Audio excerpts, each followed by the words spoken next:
right now the team just looks pouty.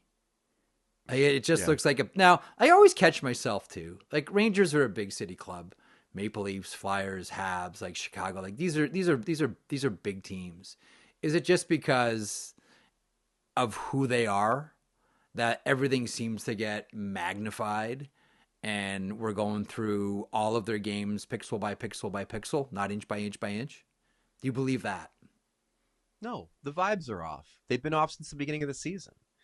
I don't think Drury should be off the hook as far as construction versus coaching either. I talked to Mika Zibanejad after last season, and it was pretty clear what kind of winger he was looking for himself and Chris Kreider. And the winger he described was much more Matt Zuccarello than it was Riley Smith.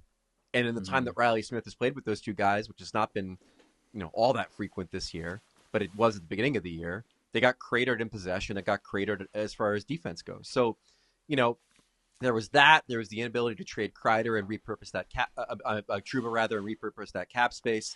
The inability to get maybe a little bit more help on the blue line. Like, I don't think Drury had a very successful offseason. And that's one problem with the team right now. But it gets you back to the question of how good is this team? And it gets you back to the question of effort. And it gets you back to the question of now they're boo-boo dog-faced all the time when things aren't going well. When that starts happening, it's not necessarily a trade that happens, especially on a team with as many guys with this kind of trade protection. It's usually the coach that has to pay for it. Which brings me to this theory, Marek. All right. Who was the person that was rumored heavily that the Rangers wanted to hire before they hired Peter Laviolette? Joel Quenneville. Joel Quenneville. Does Joel Quenneville have a job? No, he does not. No. Does Joel Quenneville have an asking price? Yes, he does. Does James Dolan have money? More than both of us combined. 17,000 times over.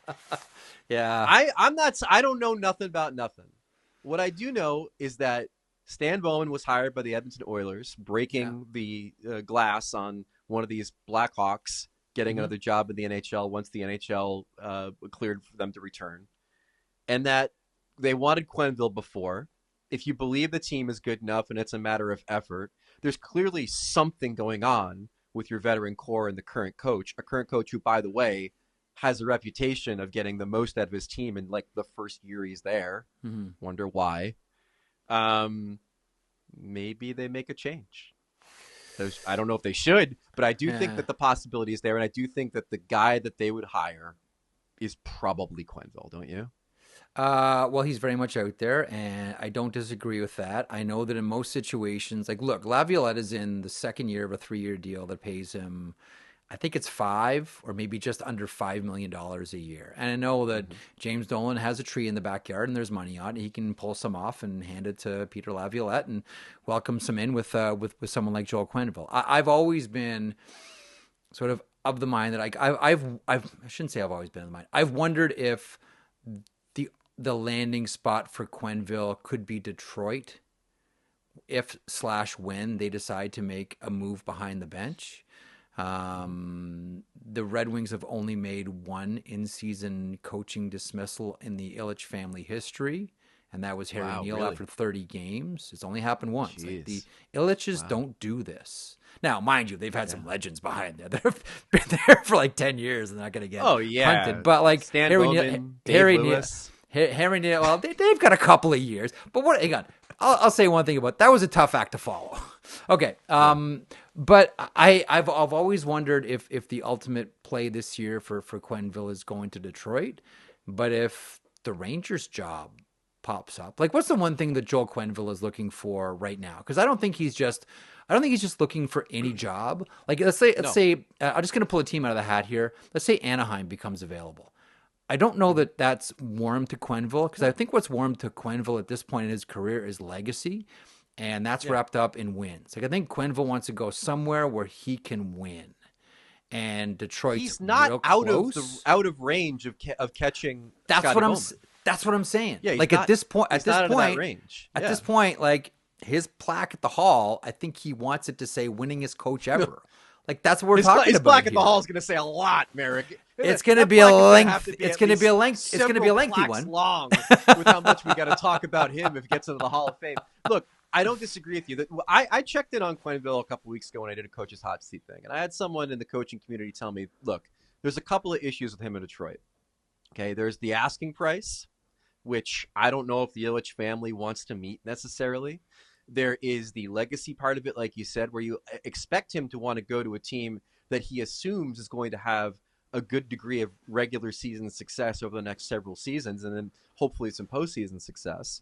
And I don't know if that's Detroit. I mean, if you compare the two gigs, even with the aging of the Rangers core, what you're essentially looking at is a ton of money coming open for a team that plays in New York, is an original six glamour franchise that's going to be attractive to 100 different players, and then has the backbone of Fox, Shesterkin, and Lafreniere, which I don't think compares. I don't think Detroit has anything close to that as far as the quality of the foundation that they could rebuild upon if Quenneville was there in New York. Let me take your argument one step further.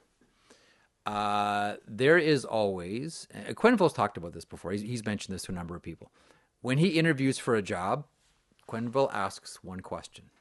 And that question is this: who's our goalie? Can I keep my mustache? Oh. No, there'll be no Islanders coaching for him. He'll not be behind the bench with the Islanders. With the mustache, it's got to go. Lou, buddy, come on. This is me. This is the... Sorry. Quenneville spends 2 years on the island going, Lou, no, I got rid of it. No, I have no, Lou, we're all good. So I'm going to keep my hand here. But trust me, I shaved. No, like he asked one question: who's our goalie? Like we've talked about, there's only like the through line between either Jack Adams or a sheet of pink paper, if you're a coach, is your goaltending. And Quenneville at interviews only asks one question: who's our goalie going to be? Like that's it. Yeah. Everything else he could work with. Just tell me who our goalie's going to be. That's his deciding factor. And yes, if you're deciding between the Rangers and Detroit based on the 4x6, you're going to go with the Rangers all day. They're $13 million goaltender. Versus Cam Talbot and a cast of thousands. The real Sebastian question, Cossa, though, is like, come on, Sebastian Cossa. Would he make a difference in New York at this point? Like, is the essential problem with the Rangers a lack of effort, a lack of execution, a disconnect between the coach and the players, a veteran core that's kind of checked out right now and playing the type of hockey that you see teams play when they want a change to happen? Yeah. And would Joel Quenneville walk through that door and all automatically make the Rangers the contender many felt they could be before the season? It carries some heft, no doubt. Like he walks into the room. You talk about coaches that command a presence. Quenneville's one of them.